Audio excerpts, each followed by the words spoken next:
John Kramer. Your name, sir? John. Jigsaw. The best and primary antagonist of the Saw franchise. Unlike most serial killers, fictional or otherwise, There will be blood. Jigsaw constructed his methods of murder, although he would argue against that particular word. I've never murdered anyone in my life. The decisions are up to them. Through increasingly more complex forms of machinery, he kills. But his origins are simple. A greasy, flammable room. A cage full of razor wire. The iconic reverse bear trap. And for most of the first film in the Saw franchise, these origins stay humble, and importantly, within their budget. Or do they? Could this terminal cancer patient rely on his retirement to pay for his murderous, industrial Nine Inch Nails music video themed lifestyle? Let's do Jigsaw's accounting and see if he can foot the bill. Some caveats worth noting. I'm willing to concede that some of Jigsaw's inventions could be what we in the professional community describe as found stuff. This stuff won't be tallied against Jigsaw's bill. If you can fish it out of the trash, it's not an expense, it's foraging. It's worth recognizing that Jigsaw works out of a dilapidated former meatpacking plant. That means that tools, materials, and resources, within reason, that could conceivably be harvested from the plant are not going to count against him. I'm not going to charge the man for his own home, just the business he conducts. Okay, let's go. The movie begins with Adam, a photographer of people's private affairs, waking up in a bathtub with his ankle chained to a pipe. A key attached to an LED slips down the drain as he wakes up, our first purchase from Jigsaw. What is that smell? Mumbling himself awake as the lights flash on in the room is a very sweaty Dr. Gordon, an oncologist, who is also chained to a pipe. Between them is a corpse holding our first two major expenses, a micro-cassette recorder and a revolver. Gordon and Adam get acquainted, observing that they've been kidnapped, and likely for a reason. Gordon sees a clock on the wall, remarking that it's brand new. That clock. What about it? It's brand new. Adam searches his pockets and finds an envelope with his name on it, containing a microcassette. Gordon discovers the same, but his came with a bullet and a tiny key. The two realize they need the microcassette player in the dead man's hand and team up to snag it. So, for pricing the microcassettes here, I'm just going to price a whole pack of them for about $10. I'll count that purchase once here and then consider the rest of the cassettes in the movie bought and paid for. After some finagling, they manage to grab the cassette, and Jigsaw's voice bursts onto the scene. Rise and shine, Adam. You're probably wondering where you are. I'll tell you where you might be. You might be in the room that you die in. Gordon's tape reveals a bit more about how these two are supposed to get out. Dr. Gordon, this is your wake-up call. Gordon is informed that he needs to kill Adam to escape, and that the corpse in the room is indicative of what's awaiting him if he fails to do so. With some cryptic clues, both overt X marks the spot for the treasure. and covert. The two set off to solve the puzzle in front of them. Let the game begin. Adam digs through some poop water at Gordon's behest until discovering a bag with two not-so-new hacksaws. The two begin a mini saw-off that Adam quickly loses. Given the condition of these saws, I'm not going to count them as new purchases. They could probably be found anywhere in the plant. Adam's frustration is Gordon's realization. The saws aren't for their chains. He doesn't want us to cut through our chains. He wants us to cut through our feet. Gordon realizes he knows who's kidnapped them, I think I may know who's done this to us. and takes us on a flashback to Jigsaw's humble trap origins. I'll start from the beginning. We see a man in a chicken wire cage tangled in razor wire. The man is very dead. Our three as-yet unnamed detectives say he's been here for 3 weeks, and that he died brutally. Detective Redhead holds up a tape recorder found at the scene. Hello, Paul. The victim's name is Paul, and apparently Paul had some personal issues that Jigsaw took issue with. We see another flashback, a flashback within a flashback, of Paul surveying his trap and being told he's on a timer. If he doesn't escape, he'll be trapped inside. Paul is upset, and we get a nice shot of the cage that Jigsaw has built for him. By my calculations, this can be accomplished with 1 bundle of razor wire and 2 bundles of chicken wire. The automatically closing door is a bit harder to figure out. It could be weighted, it could be pneumatic, but since we only see it close shut, I'll go with something closer to the former. A weighted door that's being held and is released upon the timer hitting 3 minutes. We'll call this some electronics and a servo motor. All in all, let's say this much. Gordon wraps up his first flashback's flashback by saying Jigsaw isn't really a murderer. Technically speaking, he's not really a murderer. He never killed anyone. Okay, dude. And that he only devises ways for his victims to kill themselves. He finds ways for his victims to kill themselves. We then meet Mark. Hello, Mark. Or what's left of him. Jigsaw has been having Mark tailed and photographed. These photos cost money to develop, and a private investigator doesn't come cheap. Spoiler for later in the video, but it's about $200 a night. Let's say a business week of tailing, so $1,000. We see Mark is trapped in a room with another recorder and a tape. Right now, there's a slow-acting poison in your veins. He's been poisoned, and his antidote is in the safe. The combination to the safe is on the wall, but so are 1,000 other numbers, and the floor is made of broken glass and Mark is covered in unlit napalm. With only a candle to find his way around the room, Mark's in a doozy of a trap. However, Jigsaw is starting to get into a doozy of a bill at this point. Now, I won't charge Jigsaw for napalm since he's a clever guy. The safe looks pretty old too, so we'll give that a pass. We do learn that Jigsaw likes to watch his games, and that he's already looking to franchise his serial murder business. He leaves Gordon's pen light for the police to find, and we continue our flashback to past Gordon in the hospital overseeing a patient for some students. The patient's name is John. Patient had... His name is John. Dr. Gordon. He's a very interesting person. Thank you for that information, Zeb. Hi, John. And he's very interesting. Thanks, Zeb. By the way, that's Zeb. He's important, but don't worry, so is John. And that notebook he's got. Yeah, that's right. I'm charging for the notebook. Gordon the oncologist has some unexpected visitors. 2 homicide detectives, Detective Tapp and Detective Singh. They're very impressed. Very impressive. They're interested in Gordon's whereabouts last night because the pen light found at Jigsaw's trap was Gordon's. Gordon denies any involvement. He wasn't murdering anyone because he was busy murdering his marriage. We learn that this all took place 5 months ago, and we're introduced to another of Jigsaw's victims, Amanda. Amanda. She's a survivor and recounts her experience with Jigsaw. We see Amanda waking up tied to a chair for the moment. On her head is one of the most famous works of found material art in Hollywood history, the reverse bear trap. All I could taste was blood and metal. This might be controversial, but I'm not going to charge Jigsaw for the cost of the bear trap. The only thing on it that's new is the lock on the back. The rest is found garbage and industrial waste. I will be charging him for the lights and television that introduces Jigsaw as a puppet. Hello, Amanda. The puppet introduces us to the concept of the reverse bear trap, much to the horror of Amanda. The key to her escape is in the stomach of her cellmate. After a sick montage, Amanda is forced to consider the reality of her situation. A body, a scalpel, and a question mark. Also, her cellmate isn't dead, but Amanda commits to surviving. The cellmate was injected with an opiate overdose, numbing and paralyzing him. Amanda wrangles the trap off just in time, and is rewarded with a personal introduction to Billy the Puppet, riding in on a victory tricycle. I'm not even sure how to budget Billy the Puppet. Art is tricky like that, but we can probably expense the materials and that dope tricycle. Congratulations.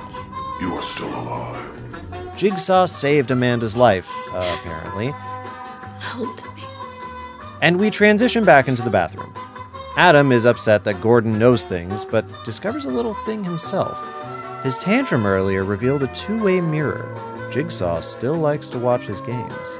We see a camera pointed at Adam, and 30 minutes in, we start seeing the bills stack up. It's revealed that Gordon and Adam are being broadcast to someone who definitely can't help them. Audio and video, albeit not the best quality. Remote security systems like this would require either a radio broadcast or, more likely for the time, an internet broadcast. We'll get a better picture a little bit later, but the observation station has some monitors, a computer, several AV racks, and a big stinking timer. These desktops were a dime a dozen in the early 2000s, but the equipment necessary to transmit video and audio across the internet was not so dime or a dozen. We're talking cables, network access, a whole mess. For now, my best estimate for just the camera is about $150. Gordon recalls his last conversation with his daughter, who says there's a man in her room. There's a man in my room. And her mom is totally cool with this. But Gordon does a daddy and tucks his kiddo in. She's still scared, so he plays little piggy with her Tootsie before getting paged. I hate that thing. Me too, kid. They'll get replaced with worse stuff. Don't worry.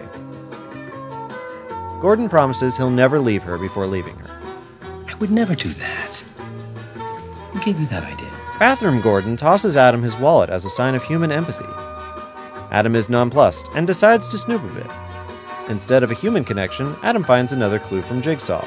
A Polaroid photo of Gordon's family, gagged and bound, and a message from the puzzle boy himself. Polaroid cameras were still pretty big at this time. I remember having the skinny one that took postage stamp-sized photos. The one we see here is a classic format, and in the early 2000s, assuming it was purchased for this purpose, it would have cost Jigsaw around $60. Adam opts to not share this discovery with Gordon, instead tossing the wallet back, sans photo. Our black-gloved home invader is playing doctor, listening to the heartbeats of Gordon's wife and daughter as he holds a gun to them. Jesus. The man moves to a window, and we see that it's daylight.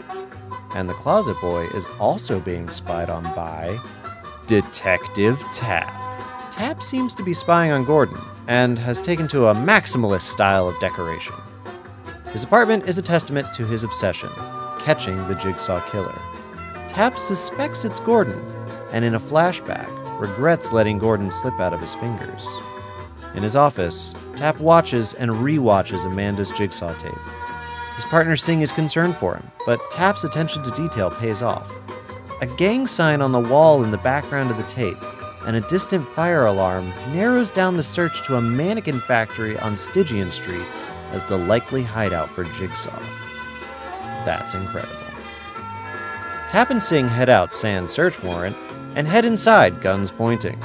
We get a good look at Jigsaw's then desk setup. A desktop computer, AV decks, some drafting tables and lamps, a boombox. Not bad, gamer. The camera sweeps pretty quickly, but based on my count and research, we're looking at a personal work office worth around $1,080. Deeper into the workshop, some fanciful red satin sheets hide some of Jigsaw's projects. A very adorable scaled-down model of the bathroom Gordon and Adam are currently in, with electronics wired into it, our favorite doll, Billy the Puppet, as well as a lacquered pig mask, and a very much still alive victim currently fixed into a trap. This trap appears to be mostly constructed out of very old power tools and rusty metal. Again, a bit of a dumpster dive. Since these parts are things that can be found in and around the abandoned factory, I'm not going to charge Jigsaw for this. However, the tiny electronics in the mini bathroom are definitely hobby shop level items, so we're adding that to the bill. Around $30 or so. What the hell is this? Tap and Singh agree to disagree about how to handle the Jigsaw that is now approaching up the elevator.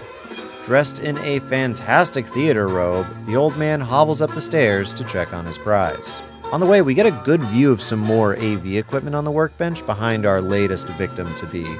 It's disassembled, but still unique to the setting, so I'll add that to the bill. This guy has to have a radio hobby. The victim's name is Jeff, and Jigsaw laments that he needs more powerful tranquilizers. In an instant, Tap and Sing hop out, but Jigsaw starts the trap and the countdown begins. Jigsaw lectures about life and how sick he is, while Sing disables the trap with bullets. Jigsaw responds by slashing Tap's throat with a hidden Assassin's Creed blade. I was gonna charge him for that, but honestly, it looks like something you would make, so no charge. Sing pursues Jigsaw into the dark halls beyond. In one of the least creative traps so far devised, Sing shoots Jigsaw down and pursues him directly into a tripwire. 4 double-barrel shotguns are triggered, killing Sing really, really badly. Oh god. Whether bought on the street or from a gun store, these guns cost money, and so do the shells that take down Sing and turn Tap into a creature hell-bent on vengeance. I'm gonna say $50 each, around $200. At least Jeff isn't dead. Meanwhile, in Gordon's house, we get a better view of the security setup monitoring the bathroom. The culprit at the desk is none other than Zepp, the orderly from the hospital. On the table is a big fucking timer, a satellite phone, an AV monitor, a desktop computer, a monitor, some headphones, a microphone, and that's a keyboard, as well as Zepp's gun. Back in the bathroom, Adam and Gordon are trying to figure out X marks the spot. Gordon suggests cooperation, while Adam suggests intimacy. The darkness reveals the clue, an X on the wall in glow-in-the-dark paint. Gordon busts through the freshly spackled old tile and retrieves a small box. The box itself doesn't look new, but the key used to unlock it did, so I'll charge for the lock, as well as the Motorola V flip phone inside. There's also a Bic lighter and a single cigarette, to which Adam says, Give me that sweet cancer. A note reveals to Gordon that smoking is only dangerous when it ends in bloodshed, a nod to a potential way of escape per Gordon's terms of the game. Jigsaw's disembodied voice offers the sage advice, but Gordon opts first to try to phone out to the police. The phone doesn't send outgoing calls, but it does receive flashbacks. Gordon is heading to his car after work. Apparently his hospital's parking lot is also an industrial gang territory garage. As Gordon steps out to make a phone call, he's accosted by a pig-faced assailant. This is the same mask as earlier, so we won't count it here. But those robes are fresh, so rack 'em up. Gordon starts to deteriorate his relationship with Adam by accusing him of keeping secrets, to which Adam responds first by denying, and then by tossing the Polaroid of Gordon's family to him. Gordon looks genuinely distressed, and for the first time really is truly shaken. Stressed out, Gordon puts 2 and 2 together and realizes how to make his escape. Now here's an interesting question. Where did Jigsaw get the blood? Did he buy it? Adam mentions that the room smells, so I'm going to say that it's real blood. And, based on my research, I think it's pig's blood. According to porktogo.com, a gallon of pig blood goes for $13. I'm not sure if you can get it cheaper from butcher shops. I'm going to say it's $13, and I'd say that there's about a gallon there. I don't know what inflation does to pig's blood. I don't know how to research that. It's $13. Gordon whispers a plan to Adam to trick their captor. He's going to pretend to poison him with the cigarette. Zepp can't seem to hear from his position, and Gordon tosses 1 cigarette to Adam, a bloodless one. Adam lights up and begins to have smoke sex with the nicotine friend before giving the Oscar-worthy death scene of the century. Brava! Gordon claims victory, but an unseen force claims electricity over Adam's body. He was, somehow, remotely electrocuted. This is a callback to the wiring we saw in the miniature. Jigsaw has wired cables into the chains around Adam's ankle, and when Adam and Gordon misbehave, consequences occur. I'm not really sure how to charge this one, but there's definitely more than your average electronics at work here. So we'll say a remote control like a garage door opener, a receiver, and we can probably skip the actual electricity. So $15? Maybe this explains Jigsaw's interest in radio equipment. Adam finally remembers how he got to the bathroom.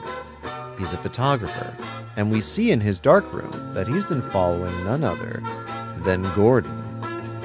Adam wakes from a quick industrial nap to a very dark room. In lieu of any traditional lighting, he opts to use his camera flash to find his way through his own apartment. The flashes eventually reveal his new roommate, Billy. Adam greets Billy with a baseball bat.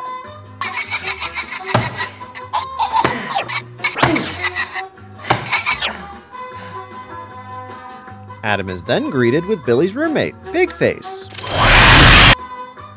Back in the bathroom, Gordon gets a call. It's his daughter, Hannah, on a cell phone. She's upset or something. Gordon's wife, Allie, asks if Adam is there and passes along a message. Don't believe Adam's lies. Gordon threatens the camera, and Adam checks in. Are they okay? Gordon confronts Adam, and the truth about their relationship comes to light. Adam did know Gordon, well enough to know that he too was a liar. It's not the first time I've done it either, Larry. You want to know what I do? I've been taking pictures of you for a few days now. Adam reveals that he gets paid to photograph and follow people. Why? And Jigsaw happened to provide some copies of his photos showcasing Gordon's liaisons. In yet another flashback, we're shown Gordon meeting with his student from before. An unexpected phone call for Gordon cuts short his exit. A voice reveals that they know what Gordon is up to. Gordon, disturbed, heads to his car in the garage. Adam reveals that he's been paid by a guy named Bob, who pays $200 a night. The person who paid you to follow me, who was it? He calls himself Bob and he gives me the money up front. $200 a night. See? We don't know for sure how many nights Adam followed Gordon, but we do know that it's at least 2. Now, here Adam reveals that it's Detective Tapp who hired Adam. Sure, maybe for a while, but I'm not buying that that's Adam's only paying client. Here I'll make another controversial call. Jigsaw hired Adam to take photos, and I'd argue that he's still doing it. But we're not there yet. Adam spots something in a photo, a face in Gordon's window. The man in the house is Zepp, an orderly from the hospital. But just as this comes together, the clock strikes 6. Adam and Gordon are out of time. Zepp cuts the feed, or it's maybe cut for him. A phone call comes in. Allie tells Gordon he's failed, but wrestles the gun from Zepp's hands. She gets the phone from Zepp, but it's quickly taken away. Across the street, Tapp sees gunshots on the camera feed and springs into action. Allie stabs Zepp with some scissors as Tapp bursts into Gordon's apartment. A shootout occurs with Gordon helpless, only able to listen. Finally, an electric shock courses through Gordon's chain, and he's rendered unconscious. Zepp and Tapp are racing towards their destination unknown. As Gordon comes to, he's increasingly agitated. The phone rings, but he can't reach it. Zepp struggles, pursued by Tapp through the sewers. Finally, Gordon snaps. The movie's title comes full circle, and Gordon proceeds to saw his foot off in order to escape. Zepp and Tapp wrestle in the sewers, eventually finding Tapp shot and Zepp injured but alive. And now footless Gordon crawls towards the gun in the center of the room, loads the bullet, and shoots Adam. This poor fucking guy. Gordon is greeted by a rather surprised Zepp. You're too late. Why? It's the rules. A motionless Adam springs to life, grabbing Zepp's ankle just as he's about to shoot Gordon. Adam absolutely demolishes Zepp's face with the toilet lid. Gordon promises to get help. To go and get help. And crawls out the door. I'm sure he'll be fine. He's fine. Adam, now alone in the bathroom with 2 corpses, searches Zepp's body looking for a key. Instead, he finds the final micro cassette recorder with a tape inside. Jigsaw's voice comes through as the full extent of the puzzle unravels in front of a very bewildered Adam. Hello, Mr. Hindle, or as they called you around the hospital, Zepp. Zepp was poisoned, and Jigsaw had the antidote. Listen carefully, if you will. There are rules. Jigsaw has rules, and they need to be followed. And then, in the biggest twist ever, the corpse in the middle of the room yogas up and peels off a latex cap. He calmly tells Adam that the key is in the tub, or at least it was. John Kramer, aka Jigsaw, is dying of cancer. He has a brain tumor resulting from colon cancer. With one last zap, Jigsaw disables Adam, turns out the Those people are lights, so and ungrateful to be alive. But not you. Not anymore. Game over.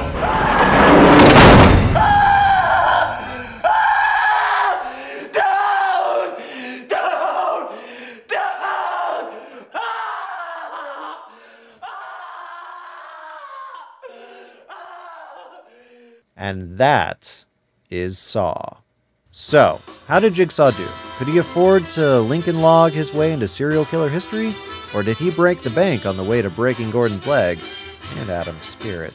Let's add it up. In total, Jigsaw spent approximately $6,059. Obvious caveat for, inflation and wiggle room and taxes and sales. I don't know if Jigsaw is a couponer. I don't know if he's going to duty-free stores. I don't know if he's killing people and stealing their TVs. I don't know these things. Is this close enough? But what I do know is that he could totally have afforded this. You could easily pull this off. In the year that this came out, you could definitely pull this off if you work really hard for the summer. If you get a summer job and this is your hobby, yeah, you could do it. This doesn't cover access to things that he already owned. Don't be mad. What? You'll have to find your own, meat packing plant or mannequin factory and what have you. But for an old guy in the middle of a bathroom, this is very affordable. Jigsaw could absolutely foot the bill on this. Not bad, bud. I mean, bad. It's bad. What he does is bad. But not bad.